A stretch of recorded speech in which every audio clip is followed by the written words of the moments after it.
Reporter impact Kannanallur police സ്റ്റേഷനിൽ പതിച്ച വിചിത്രമായ നോട്ടീസിന്റെ വാർത്ത നമ്മൾ അല്പസമയം മുമ്പാണ് ലൈവായിട്ട് പ്രേക്ഷകരെ കാണിച്ചത്.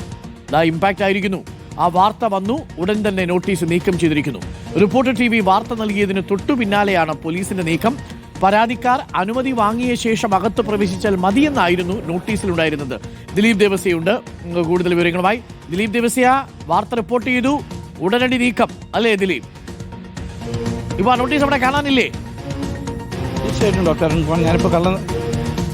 ഞാനിപ്പോൾ കണ്ണനല്ലൂർ പോലീസ് സ്റ്റേഷനിലുള്ള നമുക്ക് ആ ദൃശ്യങ്ങൾ കാണാൻ. നേരത്തെ അവിടെ അത്തരത്തിലൊരു നോട്ടീസ് ഉണ്ടായിരുന്നു. ഇപ്പോൾ അത്തരത്തിൽ ഒരു നോട്ടീസ് പോലും ഇല്ല. ആ നോട്ടീസ് ഇവിടെ നിന്ന് നീക്കം ചെയ്തതാണ്. അതായത് പരാതിയുമായി എത്തുന്നവർ ഇവിടുത്തെ ഡ്യൂട്ടിയിലുള്ള ഓഫീസറെ കണ്ടതിന് ശേഷം അനുമതി വാങ്ങി അകത്ത് കയറിയാൽ മതി എന്നുള്ളൊരു നോട്ടീസ് ഇവിടെ പതിച്ചിരുന്നു. നമ്മളത് വാർത്ത നൽകിയതിന് ശേഷം ആ നോട്ടീസ് നീക്കം ചെയ്യുകയായിരുന്നു. അതായത് നേരത്തെ പറഞ്ഞതുപോലെ തന്നെ ഒരു പോലീസ് മാനുവലിലും ഇല്ലാത്തൊരു നിർദ്ദേശമായിരുന്നു കണ്ണനല്ലൂർ പോലീസിലുണ്ടായിരുന്നത്. നേരത്തെ കഴിഞ്ഞ ആഴ്ച ഇവിടെ ഒരു പരാതിക്കാരനൊപ്പം ഒരു LC സെക്രട്ടറി വന്നിരുന്നു. ആ LC സെക്രട്ടറിയും SHOയും തമ്മിലുള്ള തർക്കത്തിൽ SHO LC സെക്രട്ടറിയെ തല്ലി എന്നുള്ളൊരു പരാതി ACPക്ക് അടക്കം നൽകിയിരുന്നു. അതിനുശേഷമാണ് ഒരു സ്ക്രീനിങ് ടെസ്റ്റ് നടത്തിയിട്ട് ആളെ അകത്ത് കയറ്റിയാൽ മതി എന്ന് കണ്ണനല്ലൂർ പോലീസ് കരുതുകയും അങ്ങനെ ഒരു നോട്ടീസ് പതിക്കുകയുമായിരുന്നു ചെയ്തത്. പക്ഷേ അത് നമ്മൾ വാർത്ത നൽകിയതിന് തൊട്ട് പിന്നാലെ തന്നെ അത് വിവാദമാകുകയും ആ മേലിൽ നിന്നൊരു മേലിൽ നിന്ന് നിർദ്ദേശം വരികയും അതിനെ തുടർന്ന് നോട്ടീസ് നീക്കം ചെയ്യുകയും ചെയ്തു. എന്തായാലും രാവിലെ ദിലീപ് പോയി കണ്ണനല്ലൂർ പോലീസ് സ്റ്റേഷനിലെ ഒരു നോട്ടീസ് നീക്കം ചെയ്തിട്ടുണ്ട്.